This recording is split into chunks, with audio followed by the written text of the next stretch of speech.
जिनके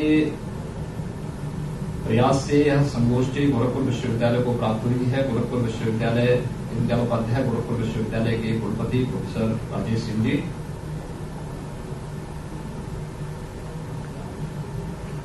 विश्वविद्यालय अनुदान आयोग के अध्यक्ष प्रोफेसर डीपी सिंह जी, पूर्वांचल विकास बोर्ड के हमारे उपाध्यक्षगण श्री नरेंद्र सिंह जी, श्री दयाशंकर मिश्र जी, सभी मान्य जनप्रतिनिधिगण, प्रमुख सचिव नियोजन समेत हमारे प्रशासनिक सभी अधिकारीगण, दीनदयाल उपाध्याय गोरखपुर विश्वविद्यालय के सभी सम्मानित आचार्यगण, इस राष्ट्रीय संगोष्ठी में गोरखपुर में जो प्रत्यक्ष रूप से वहां पर उपस्थित हैं ऐसे सभी महानुभावगण और जो वेबिनार्स के साथ भी जुड़े हुए हैं, इन सब का मैं हृदय से अभिनंदन करता हूं। एक सफलतम राष्ट्रीय संगोष्ठी के लिए आप सबको हृदय से बधाई भी देता हूं। क्षेत्रीय आर्थिक विषमता किसी भी राष्ट्र की प्रगति को बाधित करने के प्रमुख कारकों में से एक होता है और इसीलिए जब प्रदेश सरकार ने अपने 4 आर्थिक जोन के संदर्भ में इस पर विचार किया था, तो हम लोगों ने इस बात को महसूस किया कि प्रदेश के 4 आर्थिक जोन पूर्वांचल, पश्चिमांचल, मध्य और बुंदेलखंड को अगर हम देखेंगे तो यहां पर आर्थिक विषमता कहीं न कहीं स्पष्ट दिखाई देती है और इसीलिए 2 विकास बोर्ड हम लोगों ने प्रदेश के अंदर विशेष रूप से गठित किए, एक पूर्वांचल विकास बोर्ड और दूसरा बुंदेलखंड विकास बोर्ड। मेरा सदैव से इस बात को मानना रहा है कि बुद्ध अचानक इस क्षेत्र में पैदा नहीं हुई, कोई बात तो जरूर रही होगी। हमने बुद्ध का नाम भी लिया, खूब जपा, खूब माना, खूब श्रद्धा का भाव भी रखा, लेकिन उनकी प्रेरणा से कभी प्रेरित नहीं हो पाए। अपदीपो भव का जो भाव है वह पूर्वांचल के लिए भी और बुंदेलखंड के लिए भी अक्सर सही बैठता है। उस क्षेत्र के हर एक तबके के व्यक्ति को आगे आकर के वहां के विकास में सहभागी बनना पड़ेगा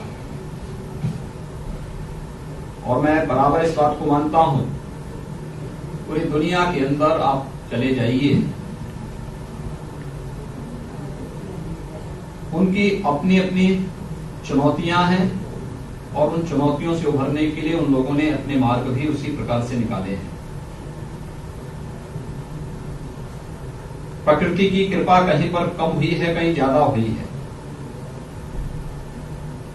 लेकिन पूर्वांचल इस देश से बहुत समृद्धशाली है।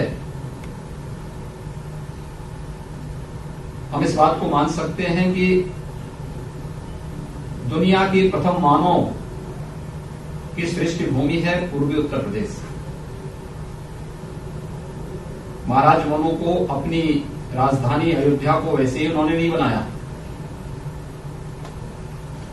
काशी दुनिया की सबसे प्राचीन नगरियों में गिनी जाती है।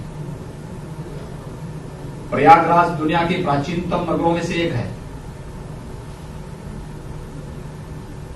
यानी सभ्यता की सबसे प्राचीनतम भूमि होने के बावजूद हम अपने को पिछड़े कहते रहे, हम अपने को गरीब कहते रहे।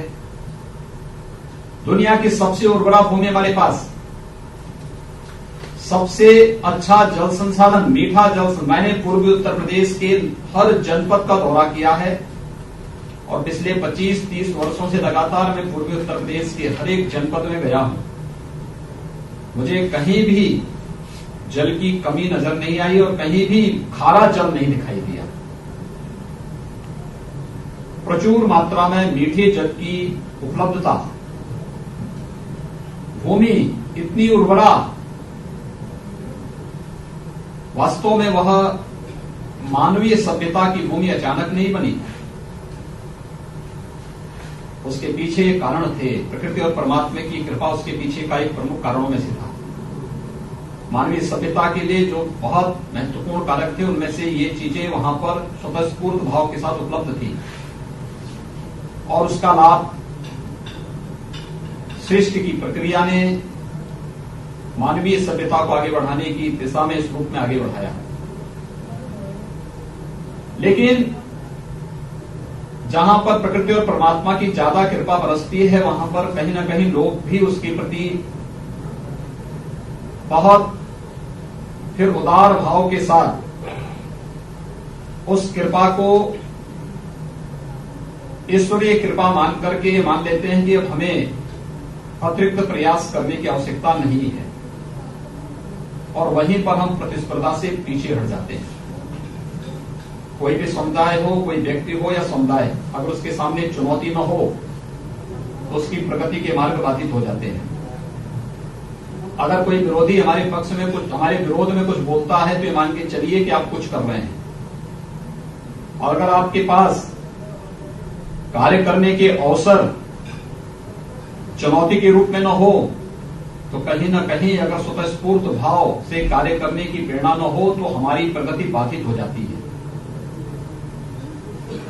हमें सोचना होगा। पिछले 3 दिनों से जो मंथन चला है दीनदयाल उपाध्याय गोरखपुर विश्वविद्यालय में, ये मंथन वास्तव में उन सभी मुद्दों को लेकर के चला है, लेकिन हमें स्थानीय स्तर पर, जो मेरा पहला भी कहना रहा है, इन समस्याओं का समाधान स्थानीय स्तर पर होगा। स्थानीय संस्थाओं को इसके साथ जुड़ करके करना होगा।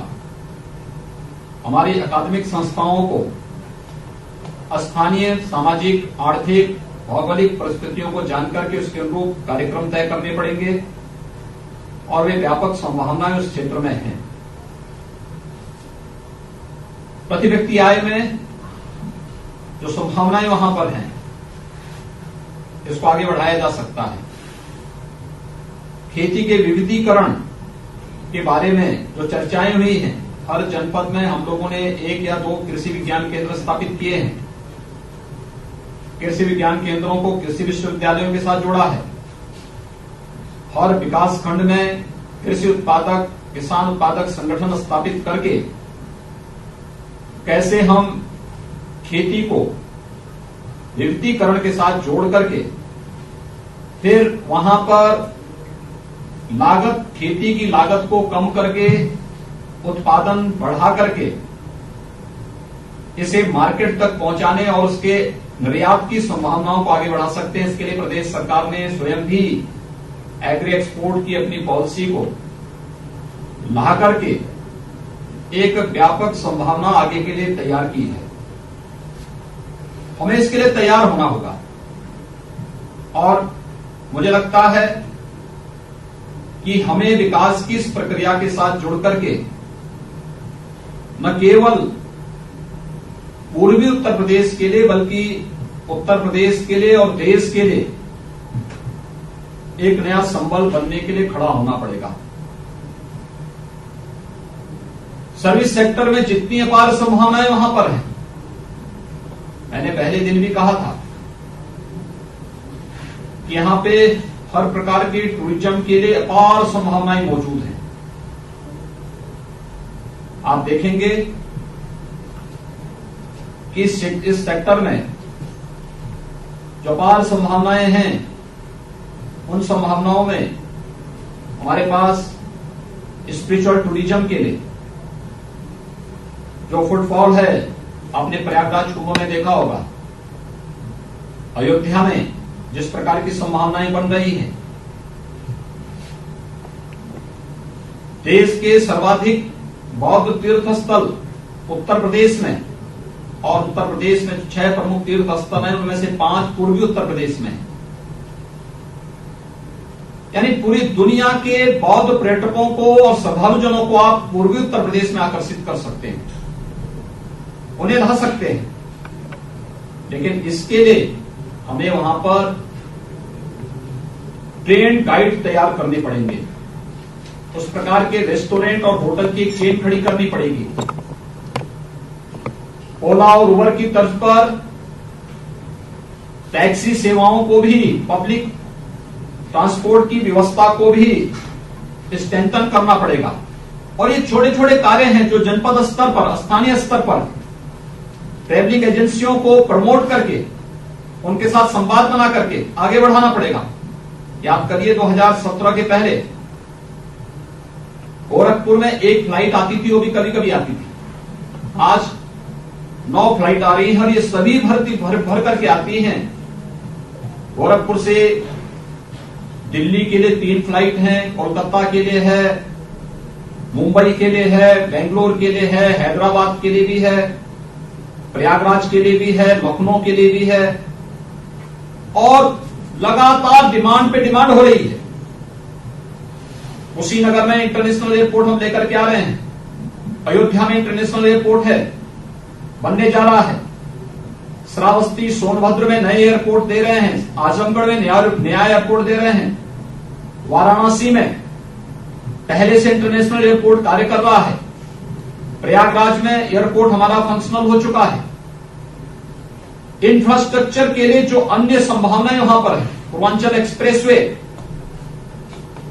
एक्सप्रेसवे केवल एक्सप्रेसवे नहीं है, ये पूर्वी उत्तर प्रदेश की अर्थव्यवस्था की बैकबोन बनने जा रही है। हमने हर जनपद में न केवल इंफ्रास्ट्रक्चर के लिए बल्कि वहां पर औद्योगिक क्लस्टर विकसित करने के लिए भी, उन संभावनाओं के लिए वहां पर एक व्यापक कार्य योजना को आगे बढ़ाने के लिए तैयार किया है। गोरखपुर लिंकवे उसी के साथ जुड़ा हुआ है। ये आजमगढ़, अम्बेडकर नगर और गोरखपुर जनपद को जोड़ेगा, जहां पर ये ढेर सारी संभावनाएं विकास के क्रम को आगे बढ़ाएगी। और पूर्वी उत्तर प्रदेश के नौजवानों को अगर वहीं रोजगार मिलेगा तो उसकी ऊर्जा और उसकी जो प्रतिभा है उसका लाभ वहां के क्षेत्र के साथ साथ प्रदेश को प्राप्त होगा। हमारी जो सबसे बड़ी त्रासदी रही है वो ये रही है कि हम सरकार से, हमारी संस्थाएं सहयोग तो चाहती हैं, लेकिन शासन की नीतियों को पाठ्यक्रम का हिस्सा नहीं बना पाती है। और ये पाठ्यक्रम का हिस्सा न भी हो तो भी हमें इस बात को देखना होगा कि शासन कोई भी घोषणा करता है, कोई भी कार्यक्रम लागू करता है, हमें या हमारे यूथ को उसकी कोई जानकारी नहीं होती। मैंने पहले दिन भी बताया था कि मैंने एक दिन प्रदेश के एक टेक्निकल इंस्टीट्यूशन से जुड़े हुए कुछ बच्चों को अपने पास बुलाया था। मैंने उन नौजवानों से पूछा, मैंने कहा आप डिग्री लेने के बाद क्या करना चाहते हैं? तो उसमें से 22 में से 18 ने इस बात को मुझे कहा कि हम स्टार्टअप अपना स्थापित करना चाहते हैं, लेकिन हमारे पास पूंजी नहीं है। 4 ने कहा कि साहब हमें नौकरी जहां मिलेगी वहां कार्य करेंगे। लेकिन 18 ऐसे थे जिन्होंने कहा स्वयं अपना स्टार्टअप हम प्रारंभ करना चाहते हैं। मैंने उनसे पूछा कितनी पूंजी की आवश्यकता है और स्टार्टअप भी किस में? एक ने सॉलिड वेस्ट मैनेजमेंट में कहा था, कुछ छात्रों ने ड्रेनेज वाटर और सीवर वाटर के क्षेत्र में कार्य करने में इच्छा दिखाई थी, उसने इलेक्ट्रिक व्हीकल में अपनी रुचि को व्यक्त किया था। अलग अलग उसमें तो मैंने उनसे पूछा, मैंने कहा कि आप प्रधानमंत्री मुद्रा योजना के बारे में आप जानते हैं? उनमें से एक भी छात्र नहीं जानता था। मैंने उनसे पूछा क्या उत्तर प्रदेश के अंदर ओडीओपी की योजना के बारे में आप जान रहे हैं? उनमें से एक भी व्यक्ति नहीं जानता था। मैंने कहा उत्तर प्रदेश में मुख्यमंत्री स्वरोजगार योजना, उनको जानकारी नहीं थी। मैंने कहा प्रधानमंत्री स्टार्टअप की योजना, उनको जानकारी नहीं थी। मैंने कहा प्रधानमंत्री स्टैंड अप योजना, उनको जानकारी नहीं थी। मैंने कहा मेक इन इंडिया योजना के बारे में उनको जानकारी नहीं थी। कैसे उम्मीद करते हैं हमारा युवा अपना स्वयं का स्टार्टअप स्थापित कर सके और पूरे आत्मविश्वास के साथ आगे बढ़ सके। हमें संकोच नहीं करना होगा। शासन की नीतियों के बारे में हमारे हर एक संस्थान में, वो विश्वविद्यालय हो, महाविद्यालय हो, जैसे अभी अब तक हम लोगों ने अपने सभी संस्थानों को केवल सैद्धांतिक ज्ञान तक ही सीमित करके रखा हुआ था। हम उसे व्यावहारिक ज्ञान तक नहीं जोड़ पाए थे। क्रियान्वयन का पक्ष हमारा बहुत कमजोर है। और आज के इस सेमिनार में हमारे साथ जुड़ रहे हैं अध्यक्ष विश्वविद्यालय अनुदान आयोग के प्रोफेसर टीपी सिंह जी भी। जो नेशनल एजुकेशन पॉलिसी आई है, ये नेशनल एजुकेशन पॉलिसी इस दिशा में पूरे देश के अंदर व्यापक परिवर्तन का आधार बनने जा रही है भारत की शिक्षा की व्यवस्था के बारे में। और मैं चाहूंगा हर विश्वविद्यालय, हर महाविद्यालय, हर एक शैक्षणिक संस्थान, तकनीकी संस्थान या फिर चिकित्सा स्वास्थ्य से जुड़े हुए संस्थान अपने अपने यहां इस नेशनल एजुकेशन पॉलिसी को लेकर के एक कमेटी गठित करके उसके अध्ययन और फिर इसके क्रियान्वयन के पक्ष को लेकर के अभी से अपनी कार्य योजना तैयार करें। तो जब आप इस नेशनल एजुकेशन पॉलिसी को क्रियान्वयन के पक्ष की तरफ अपने अपने संस्थानों पर भी केवल सरकार पर निर्भर होकर के नहीं बल्कि अपने स्तर पर कार्य करना प्रारंभ करेंगे, तो शासन की योजनाओं के साथ भी जुड़ने का एक अवसर आपको प्राप्त होगा। शासन की योजनाओं को कैसे आप प्रभावी ढंग से अपने यहां लागू करके अपने यहां के छात्र छात्राओं को इसके साथ जोड़ पाएंगे, बहुत बड़ा कार्य हो पाएगा। बहुत बड़ी चीजों को अब आगे बढ़ा सकते हैं। ये कार्यक्रम हमें उसके व्यवहारिक पक्ष को सामने ला करके करना पड़ेगा। अगर ये सभी योजनाओं के बारे में छात्र छात्राओं को जानकारी हो तो उसे दर दर की ठोकर खाने या अपने आगे के भविष्य के बारे में चिंतित होने की बजाय उसके मन में अपने स्वयं के जिस समय वह अपना सर्टिफिकेट, डिप्लोमा या डिग्री का कोर्स पूरा कर रहा है, उस दौरान ही जब वह अपने फाइनल ईयर में अपने प्रोजेक्ट पर कार्य करेगा तो उस प्रोजेक्ट के दौरान उसके मन में भाव जरूर होगा कि मैं इसके बाद मुझे इस प्रोजेक्ट के माध्यम से अपने इस कार्य को आगे बढ़ाना है। और वहीं से प्रारंभ होता है फिर आत्मनिर्भर भारत की परिकल्पना को साकार करने की वह शुभ योजना जिसके बारे में देश के प्रधानमंत्री जी बार बार पूरे देश का आह्वान कर रहे हैं। ओडीओपी की उत्तर प्रदेश शासन की योजना इसी बात को लेकर के, जब हमने गोरखपुर से टेराकोटा को ओडीओपी में लिया तो मुझे गोरखपुर के बहुत सारे लोगों ने कहा कि आखिर गोरखपुर के साथ टेराकोटा को क्यों जोड़ा है। मैंने कहा चिंता मत करो, पहले देखते रहो। उन्होंने कहा टेराकोटा हम जानते भी नहीं। मैंने कहा इसकी जानने की आवश्यकता नहीं है, क्योंकि आप लोगों ने आज तक उसकी उपेक्षा की है, इस समय जान के करेंगे भी क्या। मैंने कहा टेराकोटा गोरखपुर के एक गांव, तो गोरखपुर शहर से मुश्किल से 10 किलोमीटर की दूरी पर औरंगाबाद गांव है, वहां से प्रारंभ हुआ है। वहां के कारीगरों ने परंपरा से इस हस्तशिल्प के प्रति रुचि दिखाई और संयोग से वह मेरे संसदीय क्षेत्र का एक गांव था। मैं एक बार उधर से जा रहा था, मैं उस गांव में रुका था। मैंने लोगों से पूछा क्या करते हैं। उन्होंने कहा साहब हम ये बर्तन बनाते हैं, हमारे ये मिट्टी के हम इस प्रकार की कलाकृतियां तैयार करते हैं। वे गुडरिया बाजार में या अन्य जगहों पर अपने कलाकृतियों को लेकर बैठते थे और उसके बाद का दृश्य सबके सामने है। आप जान के आश्चर्य होंगे, इस बार गोरखपुर का वही हस्तशिल्पी कारीगर केवल 3 दिन की हमारी एक एग्जीबिशन दीपावली के पहले लगी थी और गोरखपुर का अकेले एक कारीगर 8 लाख की बिक्री करता है अपने उस कारीगरी और हस्तशिल्प के माध्यम से लखनऊ में। इतनी बिक्री उसको वहां पर होती है। मुझे याद है जब दीपोत्सव का पहला कार्यक्रम हमें अयोध्या में करना था, तो मैंने अपने अधिकारियों से कहा था, मैंने कहा 51,000 दीप जलेंगे।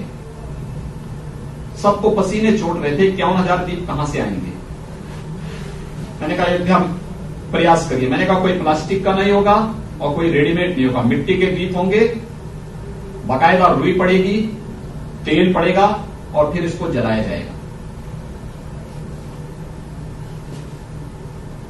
अयोध्या में 51,000 दीपक नहीं मिले, हमें पूरे प्रदेश से इकट्ठे करने पड़े थे। तब हमारा दीपोत्सव का पहला कार्यक्रम 2017 में दीपावली के दिन प्रारंभ हो पाया था। और इस वर्ष आपने देखा होगा अयोध्या में 7 लाख से अधिक दीप जले थे और ये सभी अयोध्या में बने हुए मिट्टी के दीपक थे।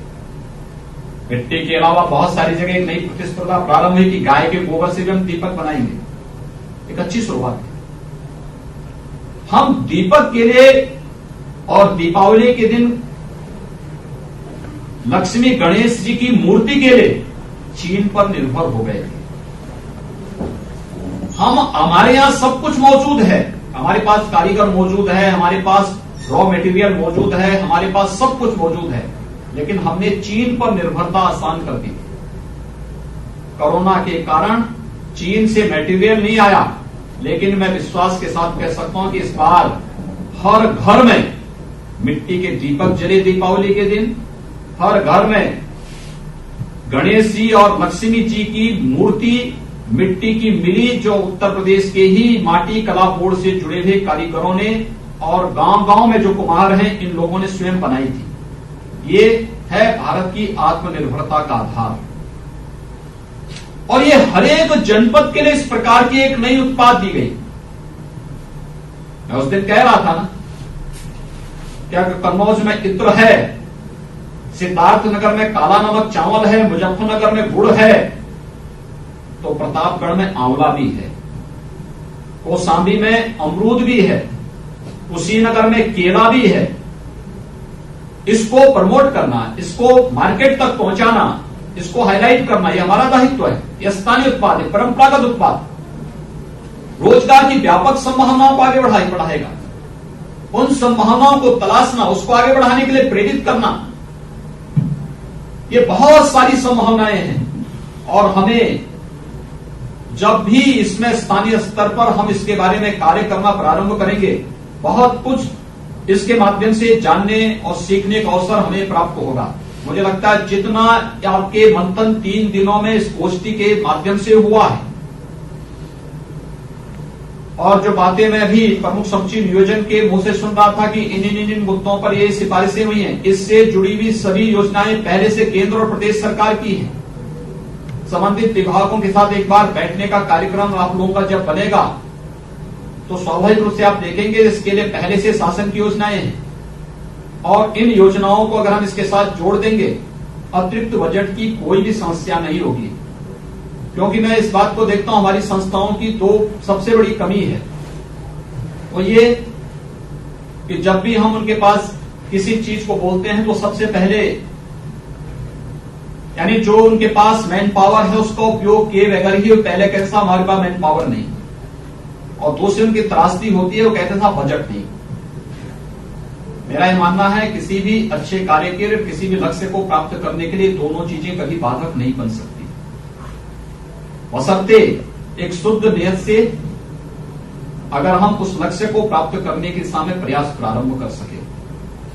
और ये कार्य हम लोगों ने पूर्वी उत्तर प्रदेश में जहां ये गोष्ठी हो रही है, यहां पर इस गोष्ठी का महत्व इसलिए भी है कि यहां पे जुड़ा हुआ एक एक व्यक्ति अगर उसका समाज के साथ और थोड़ी भी संवेदना वहां के लोगों के प्रति, आम जनमानस के प्रति रही है, तो वह इंसेफ्लाइटिस की बीमारी यानी मस्तिष्क ज्वर की बीमारी को उसने समझा होगा, देखा होगा, जो 1977 से लेकर के 2017 तक जिस बीमारी के कारण लगभग 50,000 बच्चों की मौतें पूर्वी उत्तर प्रदेश में हुई थी। प्रदेश के 38 जनपद इंसेफ्लाइटिस से प्रभावित थे। 2017 में जब मैं मुख्यमंत्री बना था, तो मुख्यमंत्री बनने के बाद मैंने अलग से बजट का प्रावधान नहीं किया। मैंने केवल विभागीय बैठकें की। स्वास्थ्य विभाग को नोडल विभाग बनाया। स्वास्थ्य विभाग के साथ हम लोगों ने नगर विकास को, ग्राम्य विकास को, पंचायती राज को, महिला और बाल विकास को, बेसिक शिक्षा को, माध्यमिक शिक्षा को, समाज कल्याण को, दिव्यांगजन विभाग को, इन सबको इसके साथ जोड़ा और सभी से मैंने इस बारे में कहा। मैंने कहा आपको विभागीय बजट से ही इस कार्य योजना को आगे बढ़ाना है, अतिरिक्त बजट हम नहीं देंगे और हमें इंसेफ्लाइटिस को नियंत्रित करना है। लोगों ने कहा कैसे? मैंने कहा कैसे, मैं बताता हूं। स्वास्थ्य विभाग अपने बजट से अपने डिस्ट्रिक्ट हॉस्पिटल को, अपने सामुदायिक स्वास्थ्य केंद्र को, अपने प्राथमिक स्वास्थ्य केंद्र की स्ट्रेंथनिंग करें और डॉक्टर और वहां पे पैरामेडिक्स की उपस्थिति को अनिवार्य करें। हमारे प्राथमिक स्वास्थ्य केंद्र इंसेफ्लाइटिस ट्रीटमेंट के सेंटर भी बनेंगे। हमें सर्विलांस को बेहतर करना है। कोई भी पेशेंट अपने व्यक्तिगत वाहन से नहीं आएगा। आशा वर्कर या आंगनवाड़ी उसकी सूचना देकर के तत्काल वहां पर एम्बुलेंस जाएंगे। एम्बुलेंस से हम उसको सीएससी में लेके आएंगे। सीएससी में वहां पर हमारे पास मिनी पीको होगा और उसके बाद वहां से रिफर करने के बाद डॉक्टर देखेंगे। अगर वहां पे ट्रीटमेंट नहीं हो सकता तो डिस्ट्रिक्ट हॉस्पिटल में जाएगा। डिस्ट्रिक्ट हॉस्पिटल में उपचार होगा। ट्रेन डॉक्टर होंगे। इन डॉक्टर्स की, पैरामेडिक्स की ट्रेनिंग पहले हम कराएंगे। आंगनवाड़ी और आशा वर्कर की ट्रेनिंग हम पहले से करा लेंगे। डिस्ट्रिक्ट हॉस्पिटल के बाद जो गंभीर पेशेंट होंगे वह बीआरडी मेडिकल कॉलेज में सरकारी एम्बुलेंस से ही वे वहां पर पहुंचाएंगे और जो भी बीएसटी बनेगी उसमें स्पष्ट उनको लिखना होगा कि पेशेंट कब आया, क्या ट्रीटमेंट किया और कब यहां से रिफर किया, कौन लेकर के गया था। बीआरडी मेडिकल कॉलेज के लिए इस बात के लिए कह दिया गया कि डायरेक्ट पेशेंट आप नहीं लेंगे, किसी जिला चिकित्सालय से, किसी सामुदायिक केंद्र से ही वह आएगा। इसी प्रकार की व्यवस्था हम लोगों ने पूर्वी उत्तर प्रदेश के हर एक जनपद में डिस्ट्रिक्ट हॉस्पिटल में 12 से 15 बेड का आईसीयू और इसी प्रकार से कुछ सामुदायिक स्वास्थ्य केंद्रों में भी व्यवस्था दी। ट्रीटमेंट की कार्रवाई प्रारंभ की। ग्राम्य विकास और पंचायती राज को स्वास्थ्य के प्रति और शुद्ध पेयजल के प्रति उन्हें इसकी समीक्षा करने, इस पर कार्य करने के लिए कहा गया। नगर विकास को भी शुद्ध पेयजल, नगरीय क्षेत्रों में शुद्ध पेयजल और स्वच्छता के प्रति अभियान चलाने के लिए कहा गया। बाल विकास और पुष्टाहार को कुपोषित बच्चों और कुपोषित माताओं के बारे में पोषाहार की व्यवस्था उन तक पहुंचाने, एक मैकेनिज्म को तैयार करने और वहां तक पोषाहार पहुंच सके इसको सुनिश्चित करने के लिए कहा गया। इसकी निरंतर समीक्षा होती रही इस कार्यक्रम को आगे बढ़ाने के लिए। बेसिक शिक्षा, माध्यमिक शिक्षा को अवेयरनेस के साथ जोड़ने का कार्यक्रम। दिव्यांगजन को, समाज कल्याण विभाग को भी अपने अपने कार्यक्रमों को व्यवस्थित तरीके से वहां तक पहुंचाने के लिए कहा गया और हर पाक्षिक समीक्षा की कार्रवाई नोडल विभाग, स्वास्थ्य विभाग के माध्यम से इसकी हो और कहीं पे किसी विभाग के स्तर पर कोई कमी आती है तो मैं स्वयं इसकी समीक्षा करूंगा। जब एक कार्यक्रम बना, आपने देखा होगा इंसेफ्लाइटिस पे 95% मौत के आंकड़ों को नियंत्रित करने में हमें सफलता प्राप्त हुई। अतिरिक्त बजट नहीं, सभी विभागीय बजट, पैसा पहले भी था लेकिन कहां जा रहा है, कहां खर्च हो रहा है, उसका कहीं भी कोई ब्यौरा किस रूप में विभाग जानता था लेकिन जनता नहीं जानती थी। लेकिन आज इसके परिणाम सामने आ रहे हैं, दिख रहे हैं और ये इंसेफ्लाइटिस नियंत्रण का यह अनुभव हमारे लिए कोरोना नियंत्रण में भी पूरे प्रदेश के अंदर लागू करने में मदद मिली, जिसके कारण WHO को भी उत्तर प्रदेश के अंदर कोरोना नियंत्रण के इस कार्यक्रम को की सराहना करनी पड़ी। और मैं चाहूंगा कि यह कार्य पूर्वी उत्तर प्रदेश के विकास में भी सहायक हो सकता है, बशर्ते वहां का हर विभाग इस कार्यक्रम के साथ जुड़कर के हर संस्था को हम इसके साथ जोड़े। पहल गोरखपुर विश्वविद्यालय ने की है लेकिन ये केवल गोरखपुर विश्वविद्यालय तक सीमित नहीं है। गोरखपुर विश्वविद्यालय का अपना एक कमांड एरिया होगा, वहां पे अनेक विश्वविद्यालय हैं। हर एक विश्वविद्यालय को इस पहल के साथ आगे आना पड़ेगा और इसमें नियोजन विभाग और पूर्वांचल विकास बोर्ड को हर संस्था के साथ जुड़ना पड़ेगा। इसमें विश्वविद्यालय केवल गोरखपुर विश्वविद्यालय क्यों, मदन मोहन मालवीय तकनीकी विश्वविद्यालय भी इसके साथ जुड़ सकता है। यहां पर जितने कॉलेजेस हमारे हैं, चाहे वह गवर्नमेंट के हों, सेमी गवर्नमेंट के हों, निजी क्षेत्र के हों, इन सबको इसके साथ जुड़ना पड़ेगा। हर एक सेक्टर को इसमें आगे आना पड़ेगा। जब ये चीजें हम जोड़ते हुए आगे बढ़ेंगे, इसके परिणाम भी आगे बहुत आगे दिखाई देंगे। इसके परिणाम बहुत सार्थक परिणाम इसके सामने आएंगे और मुझे बहुत प्रसन्नता है कि एक सकारात्मक दिशा में एक नई दिशा देने वाली यह संगोष्ठी साबित होगी। जो भी विचार और सुझाव आए हैं, देखिए एक सकारात्मक सोच के साथ उसे आगे बढ़ाने का प्रयास होना चाहिए। मैं कुछ देख रहा था अभी कि कुछ चीजें वहां पर इस तरीके से आ रही हैं कि आंदोलन की स्वतंत्रता का होना चाहिए। ये नकारात्मक सोच जो लोग पैदा कर रहे हैं, इन्हीं लोगों के कारण पूर्वी उत्तर प्रदेश में गरीबी और पिछड़ापन देखने को मिला है। जिन लोगों यानी नौजवानों को और उनकी ऊर्जा को सकारात्मक दिशा में लगाने की बजाय नकारात्मक और नेगेटिव जो एक दिशा देने का लोग प्रयास कर रहे हैं, उससे बचना पड़ेगा। कोई भी ऐसे कार्यों को वहां पर समाहित न करने दे और ऐसे लोगों को एक झटके से दूध में मक्खी की तरह बाहर करने का हमें पूरे तैयारी के साथ कार्य करना होगा, जो विकास में बाधक हैं और जो नकारात्मक ऊर्जा के साथ अव्यवस्था और अराजकता पैदा करके पूरी व्यवस्था को बंधक बनाने का प्रयास करते हैं। इस प्रकार के लोगों को एक सिरे से खारिज करने की तैयारी भी हमें करनी पड़ेगी। जब हम लोग इस दिशा में प्रयास करेंगे, बहुत अच्छे प्रयास होने, अच्छे उसके परिणाम भी आएंगे। हमारे संस्थान, चाहे वह विश्वविद्यालय हो, महाविद्यालय हो, तकनीकी संस्थान हो, ये केवल डिग्री देने तक अपने आप को सीमित न रखें। हमें नए चुनौतियों के अनुरूप अपने आप को ढालने की आदत डालने के लिए तैयार होना पड़ेगा। और नेशनल एजुकेशन पॉलिसी इस दिशा में बहुत बड़ा मार्गदर्शन आप सबका कर सकती है। जो भी आपने मंथन से जो चीजें सामने आई, हम मंत्रिमंडलीय एक उप समिति भी इसके लिए बनाएंगे कि वे इस पर कार्य करें। अगले 3 महीने के अंदर वे अपनी रिपोर्ट सरकार को उपलब्ध कराएं।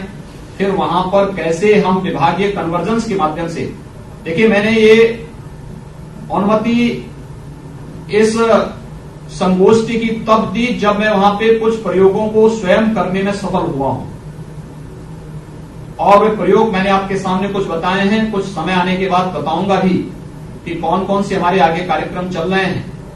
इसलिए मेरा यह मानना है कि एक सकारात्मक दिशा में विशुद्ध बिना किसी भेदभाव के पूर्वी उत्तर प्रदेश के आर्थिक विकास के साथ साथ सामाजिक उन्नयन की दिशा में एक बेहतरीन प्रयास का एक माध्यम ये संगोष्ठी बनेगी। इस विश्वास के साथ मैं दीनदयाल उपाध्याय गोरखपुर विश्वविद्यालय, नियोजन विभाग, पूर्वांचल विकास बोर्ड और इससे जुड़े हुए जितने भी इस संगोष्ठी से जुड़े हुए महानुभाव हैं, विद्वज्जन हैं, उन सबको हृदय से साधुवाद देते हुए विश्वास व्यक्त करता हूं कि इस संगोष्ठी को हम केवल एक नेशनल वेबिनार तक ही सीमित न रखें, बल्कि इसका व्यवहारिक पक्ष भी आता हुआ दिखाई देना चाहिए। इस दिशा में एक सार्थक प्रयास अब प्रारंभ होने चाहिए। मैं एक बार फिर से आप सबके प्रति हृदय से बधाई देता हूं, आपको अपनी शुभकामनाएं देता हूं। धन्यवाद। जय हिंद।